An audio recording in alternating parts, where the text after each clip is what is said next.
In London, technology is the Silicon Roundabout. Introducing a new talk show dedicated to the people of the London technology startup scene. Silicon Real. Each week, interviewing entrepreneurs, venture capitalists, financial technology, accelerators, and incubators in an exciting three-person format. Learn about the people behind the innovation. Locally filmed, locally sourced. Silicon Real. It's about the people. This is Silicon Real, the weekly talk show dedicated to the people of the London technology startup scene. I'm Brian Rose. I also host London Real. It's a similar show. We get some cool people in the house. We find out what makes them tick, their story. We've got a brilliant guy on this week named Ido Portal, and he's a movement artist. He's this really fascinating guy from Israel who's all about human movement and how we've kind of lost touch with movement. He hates the concept of the fitness industry. He thinks as humans we should be moving like 15 hours a day, not like 3 times a week for 14 minutes or 45 minutes. So anyways, it's a great story. You can check that out at londonreal.tv. But today we're here to talk tech. Colin Pyle is missing. This is not Colin Pyle. Colin is in New York and Los Angeles. He went AWOL. I don't know if he's expanding his coffee universe to the US. I'm not sure. But this is Mr. James Dawson. I've known James for 8 years, maybe 10 years. You are the head of Europe for OpenFin, which is out in Level 39 in Canary Wharf. You are also the CEO of Humble Grape, which is a wine and tech play. You guys just raised £530,000 on Cedars, the equity crowdsourcing platform. We had Jeff Lynn from Cedars in here about 9 months ago. Congrats on that raise. Thank you. That's big. Yeah. That's really big. Yeah. Now you have to spend it. Yeah, that's the hard part. How's things at OpenFin, and how is the wine business? So, firstly, just a quick explanation for everyone what OpenFin is. It's a brandable app store for corporates to deploy web technology, HTML5, and Silverlight and Flash, but predominantly HTML5, onto the desktop, in-house, and also onto people's desktops at the client side. So if you build an app or a GUI in HTML5, the way to deploy it today is using Internet Explorer or a browser, but then you're stuck in that browser frame. If you want a native app, something that runs with 100% HTML5 compliance, and it's performant to finance requirements, then you can run in OpenFin. Awesome. That's what we do. Okay, cool. I like it. And wine-wise, are you going to set up in Shoreditch? What's going on? So wine-wise, we've raised £530,000, and we have this idea where we would open up a wine bar that is also a wine shop, and it's got a big tech play. And the idea is to democratize wine to people. So our mantra is relax, it's only grape juice. So we've got fantastic wines, and we want to make it really easy and accessible for people to understand. So our vision is to have a ground floor restaurant, shop, wine bar, and then a basement where we've got an event space and an education space. And what we'd like to do is try and train somewhere between 10 and 15 underprivileged young people in Hackney as wine waiters and sommeliers, and let them loose on London and give them a way to earn a living. There's a huge shortage of that. Love it, man. That's a fantastic story. I've been to your tastings. They're so much fun. Hence the name Humble Grape. It's like it cuts through all the nonsense, and he explains what a Chablis is, and it's all actually really simple, isn't it? Yeah. But the industry sometimes builds up a front. So excellent. Thanks so much for being here as co-host. All right, shall we get on with the show and introduce this lady here? It's Miss Bernadine Bröcker. You are the founder and CEO of Vastari, which is an online service that allows art collectors to connect with curators without dealing with a middleman. You guys founded in 2012. You were incubated at Microsoft Ventures, or accelerated. We're going to find out more about that. You just closed a round of funding in April. Your team is all women, or it was all women. We're going to find out about that. Bernadine, welcome to Silicon Real. Thanks for having me. Great description. Yeah, thank you. I'm getting really good at these. I'm getting really good. I might move this into a separate business. Just my introductions. Elevator pitches. Yeah, exactly. You're our first art tech guest, and so I've got so many questions for you. We always talk about, the innovator's dilemma. James and I spent years and years in finance, and we know that, they're dragging their heels when it comes to accepting tech and getting disrupted. We talk about healthcare. Again, it's going to take a lot of effort. But when I think about the art world, I think about like old dudes sending sending snail mail to each other. And I would think that these would be the last people that you could even get online, that you could even get to open a browser, let alone show their works of art. And I'm talking from the curator side as well. You must be talking, and maybe I'm being unfair. So tell us about the industry, Bernadine, if you could tell us about how you got involved and just what your feel is for art tech going forward. Sure. Definitely, the way you describe the industry is how it works. It's extremely slow-paced, reliant on networks of people around the world who are super connectors. But as you said, they're getting older. They're kind of getting out of touch with emerging markets. So there really is a need for tech to get involved in order for the collaborations and the exchange of ideas to continue happening and not rely on humans. What brought me to this was I helped set up a gallery in Mayfair. We were selling Impressionist and modern paintings. It did really well. We set up in London, then we set up in New York. And some of our clients would come up to us and say, I have a work that was perfect for that exhibition, but I didn't know about it until it was at the museum. Is there any way that I can just let the museums know that I've got this amazing work without exposing it to the market? And when I say that, the reason you wouldn't want your work to be known to the market is just you don't want to be hassled for it to be sold, for people to know that you own something that's that valuable, that kind of thing. Okay, so confidentiality is a big thing. Exactly. Confidentiality is huge. And so I thought about it. I heard these people and I thought, let me find out if there's anything out there where they can just communicate with museums directly. And it was just impossible. The only way was through academics or through art advisors, through people in the market like auction houses and art dealers. So there was no real way for the public and the private sector to really interact.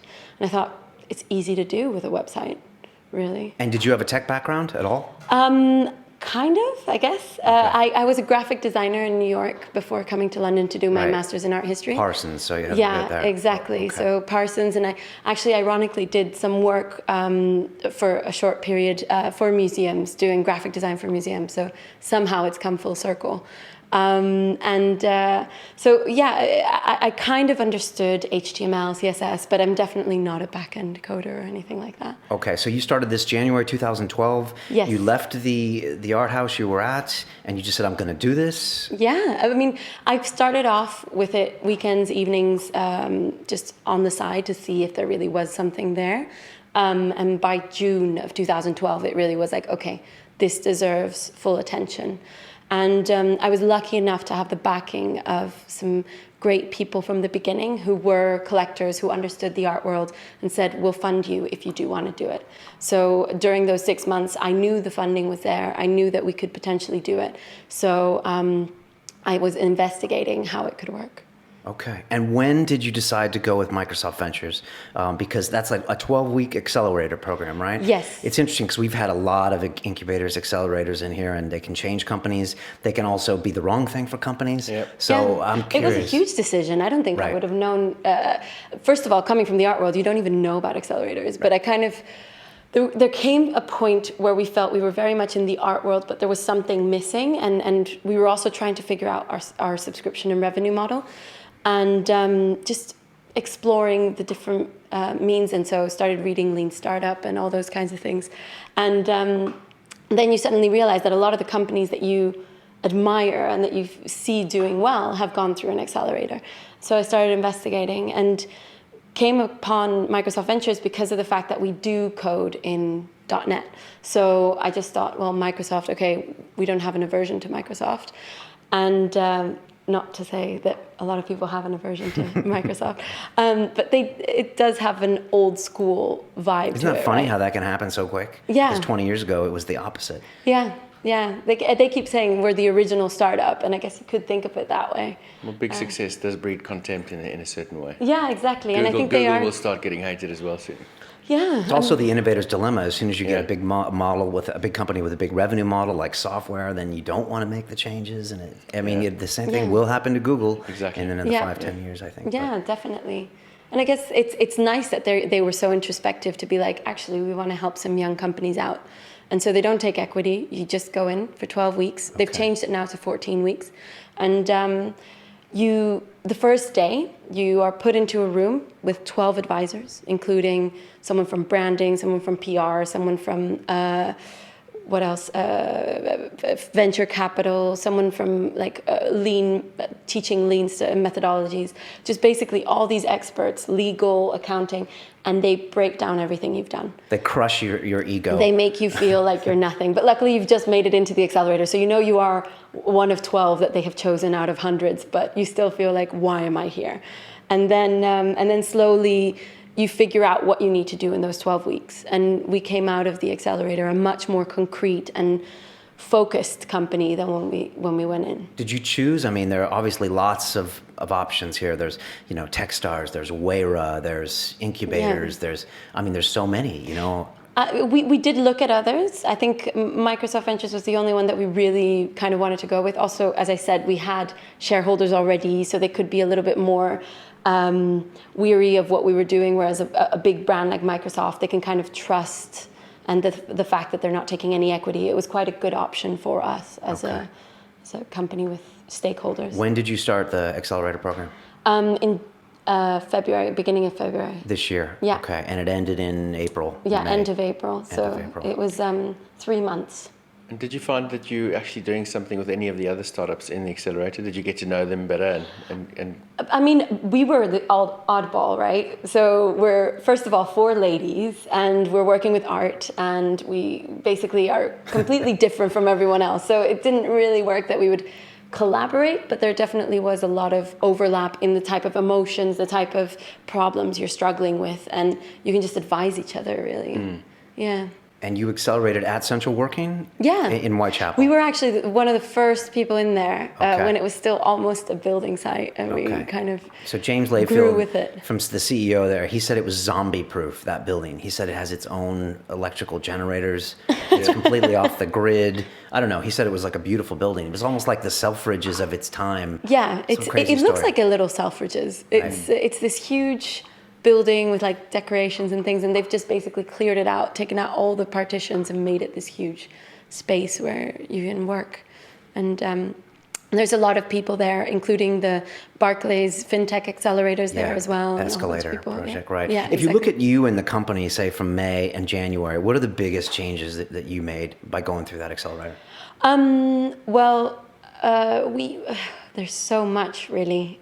We, of course, started generating revenue. I think that was one of the biggest things. We finally kind of cracked it and figured it out. Of course, it's not at the scale that we want, but we started getting that type of... Is that through being there? Did you get access to clients off the back of that? I wouldn't say clients particularly. It was more about the mentors. So we got assigned a mentor who was involved with... a lot of telecoms companies, and as a result, we kind of understood subscription models better and why people would sign up and what kind of incentives you have to give people and why they would renew their subscriptions and this type of thing, which we always kind of knew that it had to be a membership-based company, but we weren't sure how. What is the trick with subscription? Because everybody wants a subscription model. Everybody wants the Graze model, the Zipcar. I just paid for an annual Zipcar subscription. I'm wondering if I'm ever going to get that back.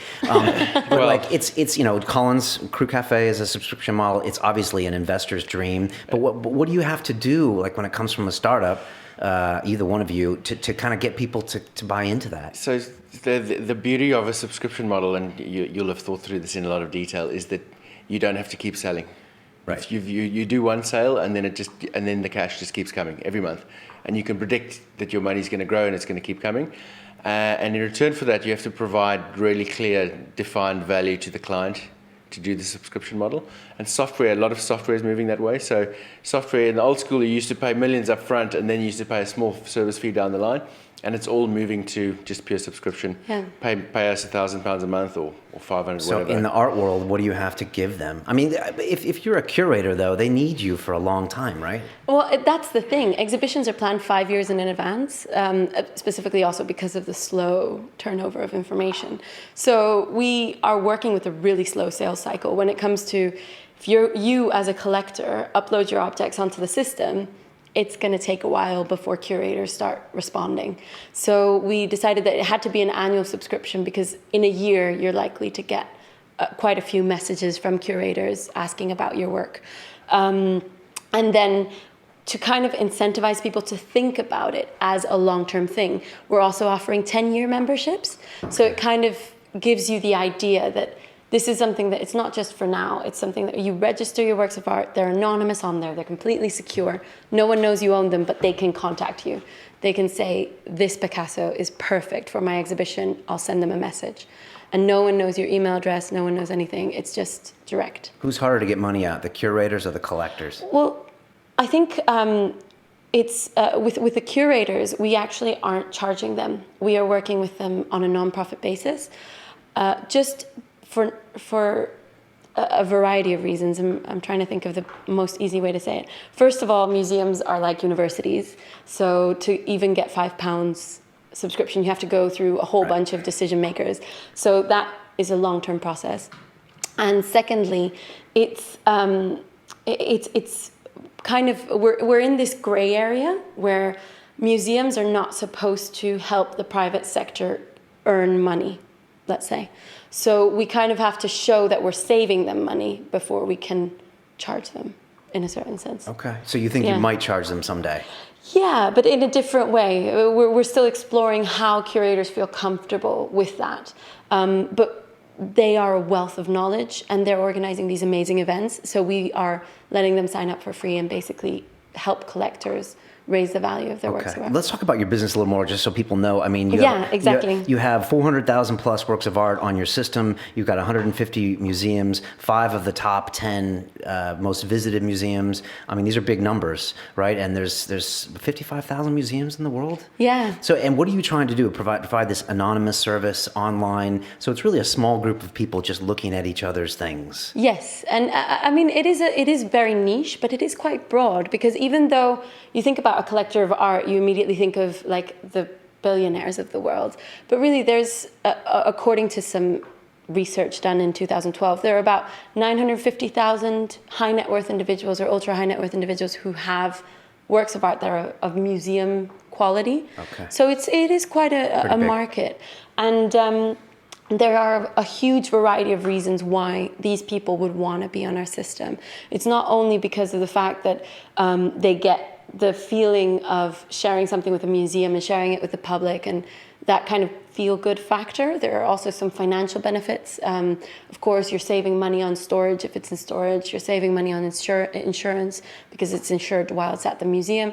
So you kind of have small financial benefits as well. And then in some places, like the UK, if you exhibit your work a certain amount of time a year and it qualifies as an important work of art, considered by HMRC as culturally significant, then you get a tax break on inheritance tax. Okay, so that's a big upside. Yeah, for them. exactly. There's a huge upside. And the public benefits, because these works, instead of being in a warehouse somewhere or being hidden somewhere, they actually come out to the public. But they don't pay you for the works of art. Like, so if the Tate Modern displayed my Ai Weiwei piece for 6 months, they don't pay me, but they do insure it and store it for that time. And they pay for the shipping. So and get me press and potential tax credits. And of course, the fact that a work of art almost has like a CV. Part of the value of art comes from where it's been shown, who has owned it. So it jacks your market price of your art up. Yes. And your other collection. Yeah. But then again, see, that's where the gray area comes in. We're not guaranteeing that your work of art is going to go up. We're not saying like register it and it'll happen. But there's a nice benefit of having your work in a museum. Is this the LinkedIn for artwork? Or the Facebook of artwork? It's interesting because there are a lot of art tech companies out there. So there's a company that just raised like a lot of money from Index. I've heard of Artsy and Auctionata and Artfinder. And someone just raised money from Index? Yeah, a company called Artbinder, which is led by also a woman. I mean, but that is solely about helping the market and helping sell works of art. And a lot of the art tech companies work with art sales. We stay away from the market completely, and we're trying to basically bridge that world with the culture sector that is so on the other side of the spectrum. Okay, so Artfinder is like the eBay of art.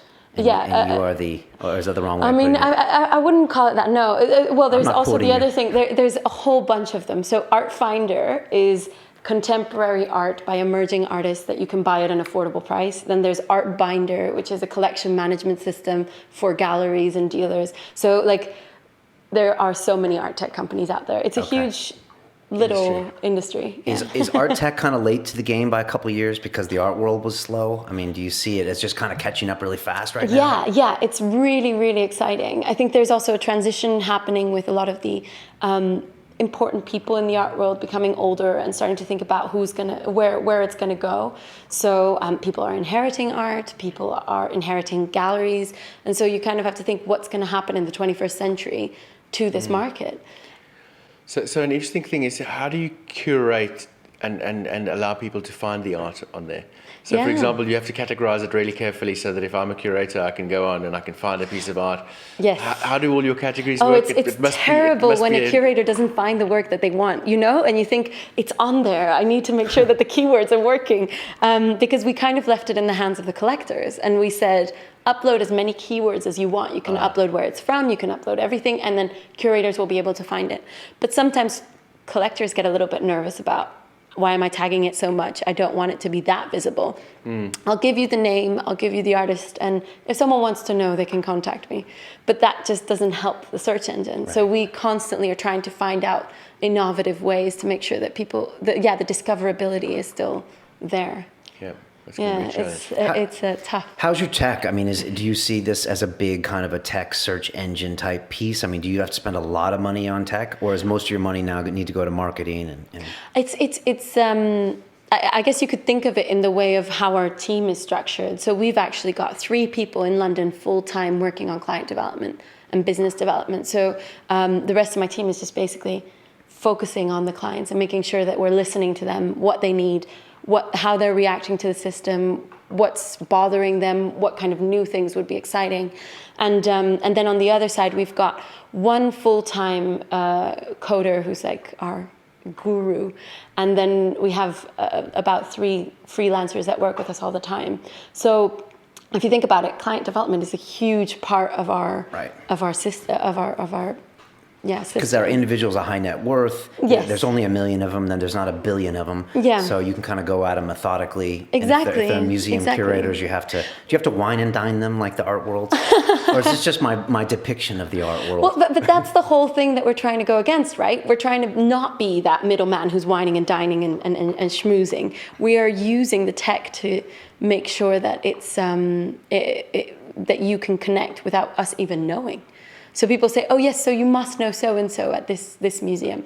And I say, yeah, he uses my system, but I don't necessarily know him because we don't get in the middle. Okay.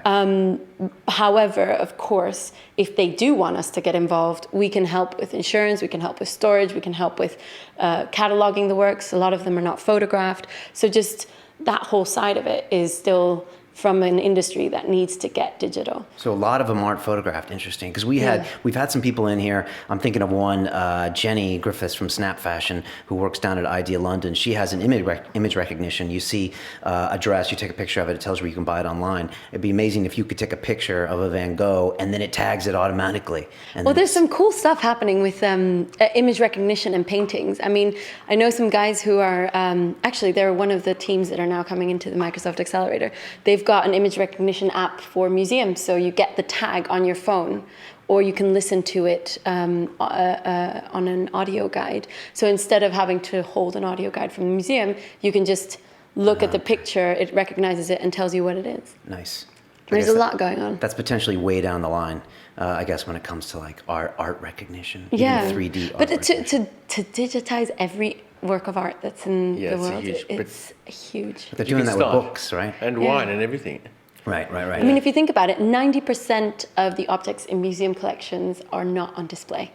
Now, fair enough, a lot of it is, for example, you've got one wooden relic from some time period. You probably have 50 others of those. The British Museum has 2,000 of those, so they're not going to be on display all the time. But there's a huge proportion of works of art that aren't even known, and a lot of them are not even digitized.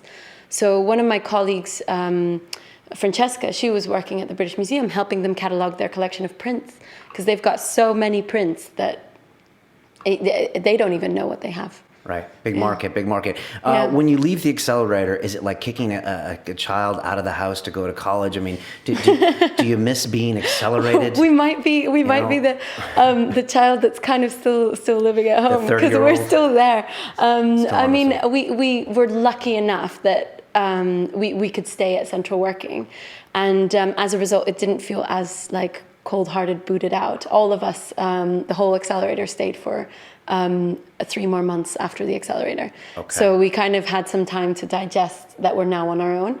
And even so, we all work together still. We all kind of talk to each other digitally or in person. There's a lot of communication still. And with our mentors, we're still in touch. I mean, it's all... Okay. And It's what's the all next in. step? You just raised £250,000, is that Yes. right? And that gives you a year, you said, 18 months of... Yeah, I mean, we do have the runway, but we need to kind of prove everything that we've been hypothesizing about what's going on. So we have a few really exciting new features that we're developing, that we're launching in September, that really will change things. I think I mentioned it as well at Demo Day. So for example, for museums, this is getting a lot further into our business. That's all right. But so we are helping individual works go into exhibitions. And as a result, the work gets the benefit of being in an exhibition, and the exhibition gets the benefit of having a work that's not seen as often as it usually does. But these exhibitions are IP in their own right, and they are extremely valuable to museums. And in order to make it more viable, especially in Europe where budgets are getting cut, it's very good to move exhibitions around the world to different venues. Entire exhibitions. Yeah, entire exhibitions. So we're kind of creating this side platform where museums can talk to each other about moving exhibitions around the world. And then our original database becomes even more valuable, because when an exhibition goes from, say, France to the Netherlands, some works can't leave France. So in order to fill in those gaps, you go to the private collectors and you say, do you have this work? Do you have a work that would work in this situation? Would So- someday you pitch the exhibition? Would you create it maybe one day? And I it'd be mean, like we are working with a few private collectors who want to pitch Vastari their branded exhibition. Yeah, I mean, it's there are amazing stories behind why collectors own what they do, and it doesn't have to be like Picasso's. It can also be like some really interesting collection of stamps or arms and armor, and the way the person has collected it has a story, there's a reason they have bought all these things. And that can be an exhibition in and of itself. It's the love that you have while you're collecting. And we're really looking into making that more available to museums as well, and bridging that domain. You know, James, I'm thinking like from an investor standpoint, if I'm going to put money into this, I'm thinking, yeah, but is there someday this exponential payout? Yeah. Are people always thinking you're going to get into the art trading business? Or are people always thinking, now we're going to sell Amex gold cards, black cards to these people? I mean, there must be people thinking. so much. And so what do you say? What do you say to them? Because you want to show them potential billions of revenue, but then you also, you said, I think, How many trust. potential subscribers are you going to get if you're not charging the museums? How many potential subscribers are there in the world? But ultimately, you said trust is your most important piece in this world. So that's the thing. We've been approached by, they're called the private salespeople at a lot of these big organizations, who are like, so just sometimes if someone asks you, how do I sell my Basquiat? Why don't you point them in my direction, and you'll get an introductory fee? But that will break all the trust and everything that we've built. And also, we are working with museums that have an extremely strict code of ethics when it comes to sales of art. So we're like trying to make sure that we stay on that ethical high ground, I guess you could say. So. I mean, yes, there is potential there in the future, as long as it's an opt-in feature that's separate from Vastari in itself and separate from the museums. It's possible. There's a lot that's possible. Because I think it kind of remains murky, because you upload everything there, and then someone might see that piece of art and go, I'd like to buy that, or I know someone Well, who'd like to the buy work of art is only visible to museums, and we personally verify every single museum on there. Okay. So, And do they sign a big disclaimer and everything, that what they can and can't do with the data and all that stuff? yeah, the terms and conditions say what you can and can't do for the with the data, and it specifically says we are not here to market works of art for sale. But museums themselves know what they should and shouldn't be doing, so it kind of it speaks for itself. And what if I sneak into a museum and just look up their database, and I'm like the Sotheby's guy, and I'm like, oh yeah. I mean, you worry about people hacking your system? Well, that's everything is reportable. So if you get a message from a museum that says, "Hi, I want to buy your work. I'm in partnership with Sotheby's," that collector, if they're unhappy, they're going to report it to us, and that person won't be allowed on the system anymore. Same with the works of art themselves. People keep saying, how do you know it's real? How do you know it's authentic? All this kind of stuff. It's all self-regulating, but we also have a partnership with a big organization called the Art Loss Register, where you can check if the work of art has been registered as stolen or lost or fake before in the past. So we don't take on the liability, but we're giving you all the resources to be able to make sure that everything's You okay. read these days, like every other day, there's an article in the New York Times about an artwork that was owned by someone and stolen by someone. Like if I was an art dealer, so I was an art owner, I'd be paranoid about putting my collection online because there might be 100 people lining up to take it from me. I mean, do you have to deal with this? I mean, that's a huge issue, especially in the antiquities world. When you're talking about works of art that come from like year zero, there's a huge long Everyone has a story of claim. where it's come from. Genghis Khan has and a claim. yeah, exactly. So I mean, it's really difficult, and we are constantly in touch with people about that. But right now, I think the hot topic and something that is being talked about at the UN and everything is the fact that some of these works, they're really old, so there's no way you can tell if it was dug up yesterday. And for example, with works from Iraq or Afghanistan or Cambodia, a lot of these pieces are coming into the market and people don't know where they come from. So there has to be a lot of more of a tighter surveillance of what's going on with the works of art. Because, well, there's rumors that some of these antiquities that have been stolen out of sites in the Middle East have actually funded terrorist activities and things like that. Right, so you have to be We're very- getting onto a very whole careful other with that. subject, but yeah. There's a lot of things to talk about here. Let's talk about women in tech. You know, we've had plenty of women guests here, but you hear it all the time. There's not enough women in tech, or the women fairly represented in tech. You're kind of new to tech, but you're Yeah. all women. Like you said, you stick out like a sore thumb at Central Working.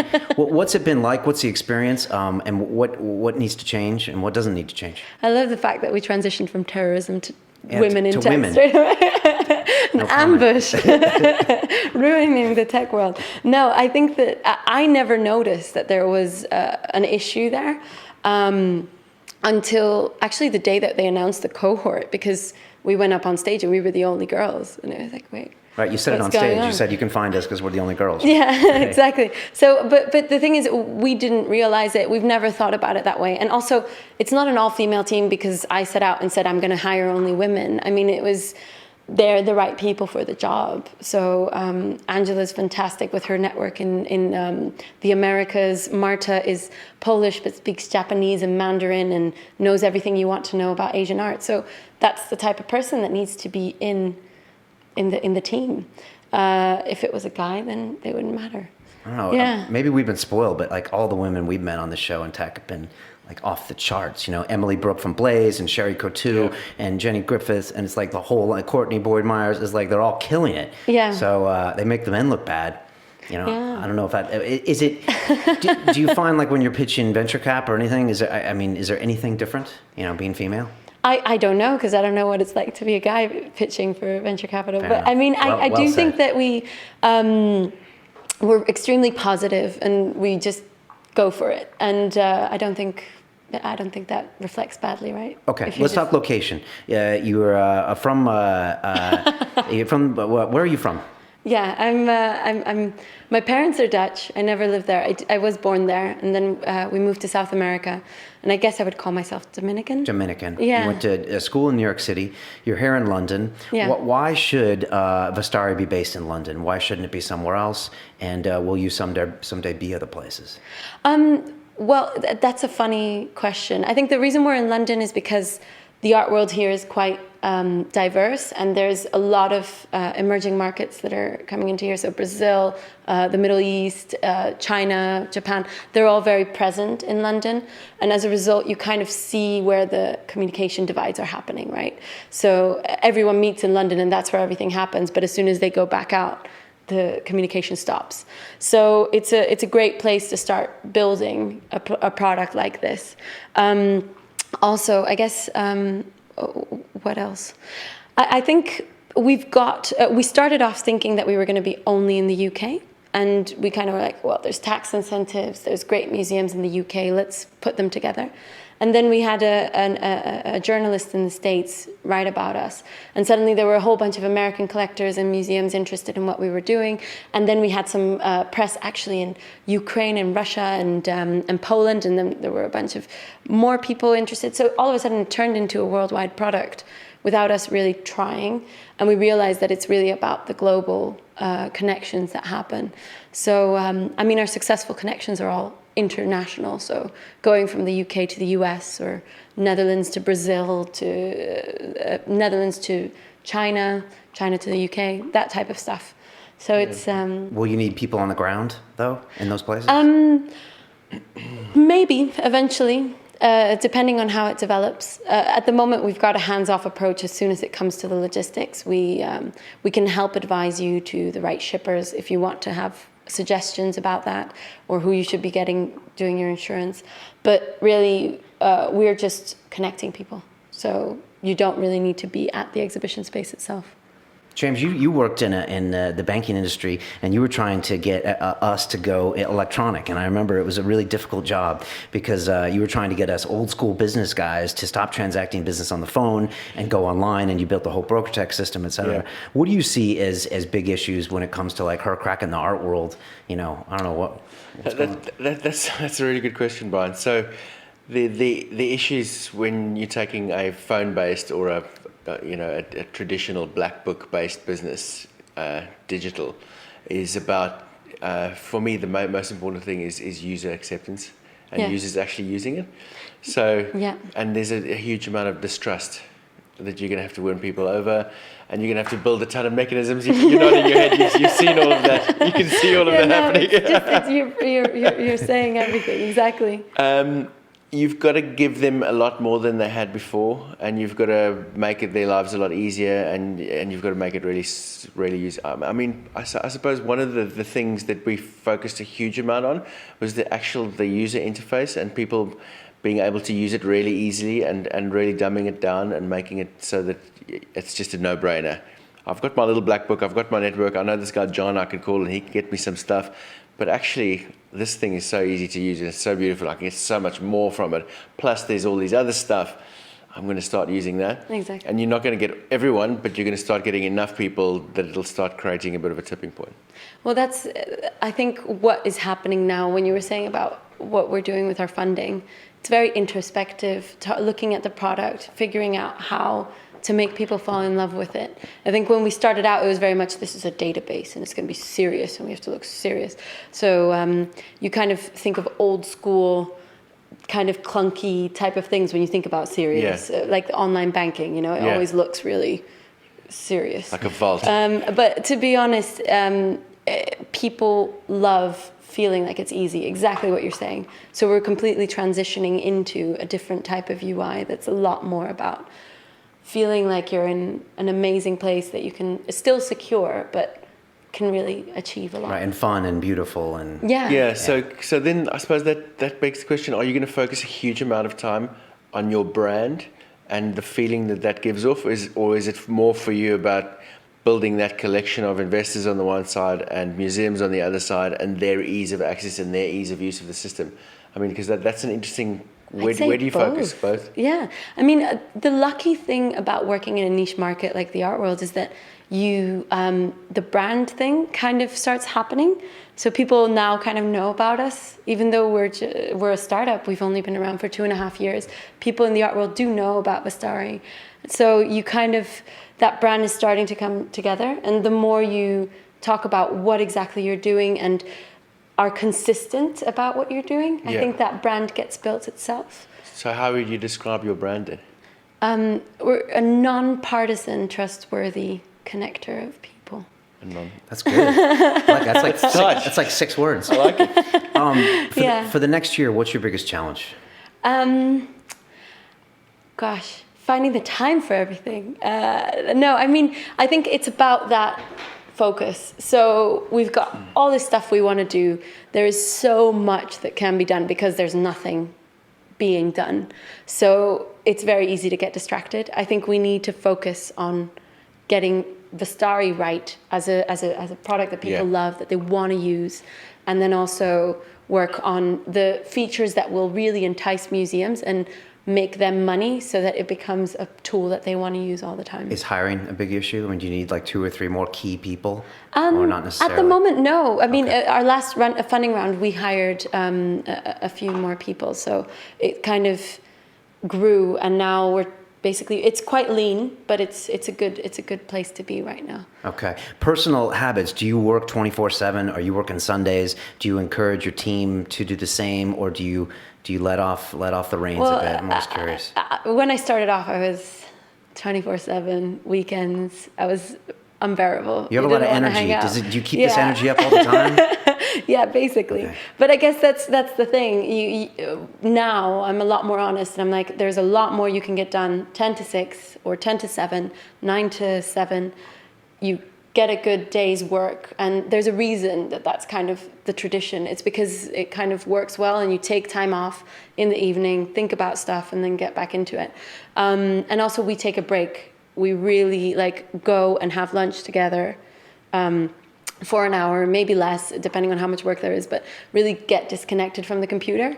It's the time we talk and really make things, get to the right conclusions and not chase your tail.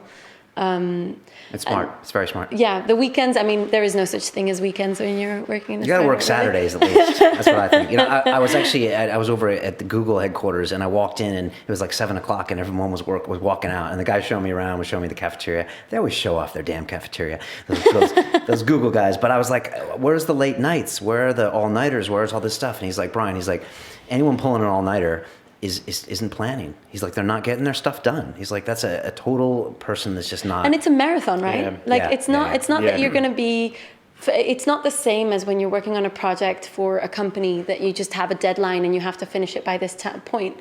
You're going to start running the next day and the next day and the next day. And I think that's what you learn. Otherwise, you're done. There is no more energy. Is that true? Same from the guy that has the craziest week in his life. It is true. You can't just always be killing yourself. Because you need to get stuff done the next day and the next day and the next day. And if you're working all night, then something's wrong. I mean, sometimes you go on a creative frenzy, and then you just say, well, let's go for it. And that's fun. And another interesting thing, someone sent me an email yesterday with an African proverb at the bottom of it that said, to go fast, run alone, and to go far, run together. Kind of thing. A whole advocate for team working. I thought I'd repeat that. It's good to get those African proverbs from your South African friends. No, they're always right. That's the thing about it. And I just want to say I do love everybody at Google. I love Easy Vitra down the street at the campus, and Daniel at the Google headquarters. Thank you for the tour. Bernadine, we always ask our guests a few questions at the end. Let me hit you with them. Okay. If you can make a phone call to the 20-year-old Bernadine and give her a bit of advice, I'm guessing you were in Parsons, I don't know, what would you tell her to do? Drink less. First time I heard that. Okay, all right. No, I'm joking. Would she listen? Probably not. It's New York, right? Yeah. No, I think I'm a person with no regrets, really. Would you have tried to get into tech earlier, or was that the right time? Did you need the background in art first? I think what's cool is taking something that you get to know really deeply and then apply tech to it. I think I'm really happy I learned coding and I'm literate, so I'm not lost with all the code. But I think that you need to know a niche market really well. If you just go in knowing how to code, then the market is not there. Right, and we see that happening a lot. Second part of that question, best advice you've ever received, business or personal? Ooh. That's a tough one. It's always a tough one. Take your time. I think, it's all about the team. to work together. Is this you're taught at the incubator or the accelerator? No, well, yeah, they definitely are always like the reason we accept people is for the team. But I think I started out Vastari on my own with investors, and they were invaluable, of course. They helped a lot. But outsourcing coding to people and kind of thinking like I can do this on my own. And it's probably the reason it took a bit longer to take off. I think that it would be much better if I had thought of it more as a team effort. And just the atmosphere in the office now, just having great people around you that you can really work with and understand without words is fantastic. It's hard running a solo venture, man. It's just hard. You put so much pressure on yourself. You got nobody to bounce things off. It's just, it's hard. Exactly. Yeah, it's really hard. It's not worth doing. And there's no fun. Don't do it. Don't do it. Last part of that question is to the 20-year-old listening to us from anywhere in the world. What do you tell them if they want to get involved in tech somehow? Ooh, I think a lot of people in tech look at other companies and compare themselves and then say like, oh, I haven't done that, so I probably am not the right person to go into tech. If I had thought that way, then I wouldn't be here today. I think everyone builds their own path and builds their own trajectory. And everything you do is baggage and learning experience to take with you. And as I was saying, like a job I did in New York for a little while, graphic designing for museums, is now affecting my decision now. And I would have never thought that back then. So just absorb everything that you're experiencing and think about it as your own journey. Good advice. And trust yourself. And also, just because these people are doing it and they're on the magazines doesn't mean they know what they're doing either. Yeah. I mean, they all just jumped into tech, a couple years ago trying it out. So I think But they are the best people to get advice from as well, right? Yeah. So you totally get amazing feedback from those people, and you should listen. But to a certain extent, you can also start listening to so many people that Get too much advice and then you just stalemate yourself. All you have to do is Exactly. just listen to Silicon Reel every week and you get everything you need. you get the inspiration to go. Yeah, you're there. How can people get a hold of you? What's the best way for them to follow you? You're on Twitter, or what's the best way? Yeah, I'm on Twitter. I'm BJK Bröcker, so those are my initials. And I am also available on email, so it's Bernadine@vastari.com. Okay. So. And if there's anyone listening that's a curator or a owner of large amounts of art, they should go straight to the website? Exactly. You can try out Vastari for free as a collector with 5 objects, so you can try and see what kind of response you're getting. Otherwise, you can get the annual subscription and upload your whole collection. It's unlimited amount of uploads. And as a curator, you register and we'll call you up and check who you are, make sure that you really are who you say you are, and you'll get access. Love it, love it. I'm so glad we had you here. It's an exciting field I know nothing about, but I'm learning. So it's. Well, any more questions, let me know. Yeah, we'll probably hit you up if you have any questions for her. You can. Or a 60-minute tour of the National Gallery. Happy to give it. Yeah. the connections, right? No, this is a fantastic scene. Like it being just over here in the Silicon Roundabout. We don't get the Mayfair art people, so it's nice to see that side of it, because people around here a lot of times are just pure tech plays, so we don't get other industry plays. So it's great to hear about it. Please visit Bernadine on Twitter and check out the website. It's fantastic. If you're listening to us on iTunes, come check us out on YouTube. We're all looking pretty good today. It's a little warm in the studio, but it's all right. Hottest day of the year. Yeah, it's like a hottest day there, but it's all good. And if you're watching us live, thanks for watching. I don't know what else to say, James. Thanks for being here. It's a great story. It's been a pleasure. Really, really nice really to meet you. nice to meet you. Yeah. Fun. We have like the best seats in the house. We're just like listening to this great story. So we're really lucky. As we say on Silicon Reel, it's about the people. You're one of them. I wish you all the best, and thank you. Thank you. Thank you. It's been really amazing. All right, take care.